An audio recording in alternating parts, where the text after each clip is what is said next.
So, all right, let's get on to a guy that is potentially the most intriguing draft pick we had of the entire draft. A guy that we also looked at when we did our top running back episode, but didn't make the cut because of lack of experience, to be very frank.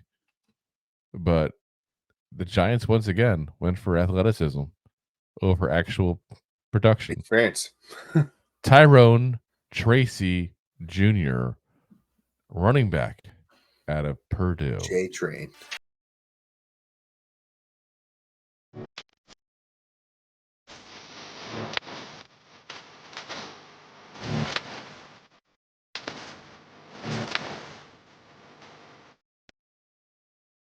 All right. So this is another guy that we did not do a draft profile on. So like I said, so let's go over everything with him as far as the measurables and all that kind of fun stuff here. So went to Purdue the last couple of years. Prior to that, did 4 years, I should say, over at Iowa.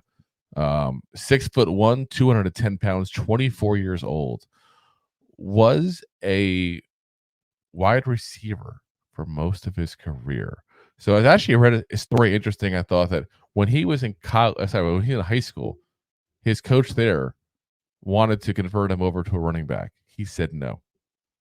Goes to Iowa, for a few years there. Goes over to Purdue now. Well, guess who's a coach at Purdue now? That same high school coach. Interesting. And he finally convinced him to move to running back. Never forced it, just convinced him finally to do it.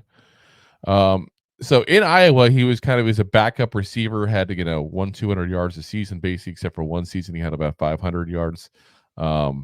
So never really could do anything. So he moved off to Purdue, trying to make a name for himself.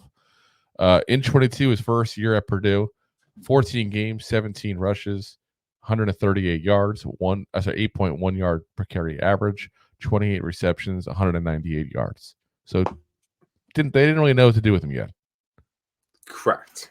Was mostly a backup wide receiver. Just took a couple snaps, one a game or so from the running back position. Kind of like a Wan'Dale Robinson kind of guy.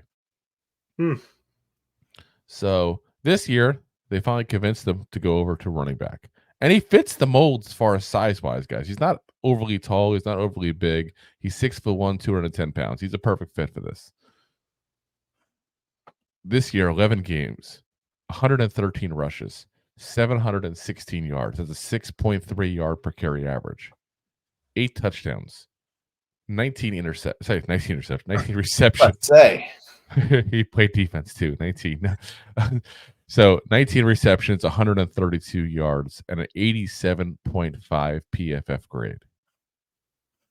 Now, keep in mind, when we did our top guys, we did not go down to the 5th grade kind of guys at that point. We went to more like 4th round grades. If we had, we would have been talking about this guy. And I would have said point blank, if you get him on a late day 3 pick, it's a damn good pick. Because here's the thing with him. Much like Theo Johnson, much like Andrew Phillips, amazing athleticism out of this kid. Point blank. Amazing athleticism. But then you also get the mix of that he's a running back with fresh legs. He's 24 years old, guys, but hasn't taken the hits like the 24-year-old guys coming out of college. Go look at Ray Davis from Kentucky and see if you think there's a difference in how many rushes they've taken. Ray Davis looks like he's been playing for 23 years. It's like I said, there's a lot. There's a lot. So, yeah, I mean, you go to a very crowded room now, where you got obviously, Devin Singletary starting. You got now a whole bunch of backups now that you just don't know who. There's so many. There's so many that you could do at that point. So, you got Eric Gray. We've already talked about we think Eric Gray is so many times in the show. It's not even funny. We think he's poop. Saying like point blank, poop. Poopy poop poop poop. So, I think we're gonna move on from him soon. Honestly, I wouldn't even be 100% shocked if he doesn't make the roster. We go ahead and we have Gary Brightwell on his last year there. Again, I think I'm a little higher on Gary Brightwell than a lot of people are. I don't think he'll be a starter by any means, but I think he could provide a minor role in the stable of running backs. Correct. Now you have two rookies that you add to the mix. We got Turbo, Dante Miller, we talked about there last month, who's a rookie, but kind of a confusing story. Again, if you haven't watched that episode we did there, watch it. Interesting story. You'll be rooting for this kid. And then you got Tyrone Tracy Jr. You got unconventional running backs here to go into this. And like I said, it's going to be an interesting room. So let's go over the pros and cons real quick on Tracy. So pros, good burst, shows balance, keeps his legs going, quick to change direction. Another thing I saw in the comment section here, I didn't point it out because we already had it here listed about to go. He returned kicks last year at Purdue. So let's say hypothetically Gary Brightwell doesn't make the cut. Guess what? Here's your kick returner now. Yeah. Even we don't really have a second guy out there that you can sit there and say he's a good kick returner. And he's definitely more shifty and a guy that I'd rather see run the ball back at that point there than Gary Brightwell, who's more of a, right up the seam kind of guy. He's got good hands. He's also improved throughout the year in pass protection. He's not afraid to go ahead and actually protect the quarterback. He isn't afraid to take that kind of hit there. And he's improved on it over the year there, which is a key thing because he's never done it before. It's all new territory. Which brings me to the cons. Raw as a running back. Extremely raw. Like, we don't know where the ceiling is for this guy because he didn't play much. You're talking about a guy who's averaged over 6 yards a carry. Doing something, right, obviously. But has barely done it. You're right. Yeah. Barely done it.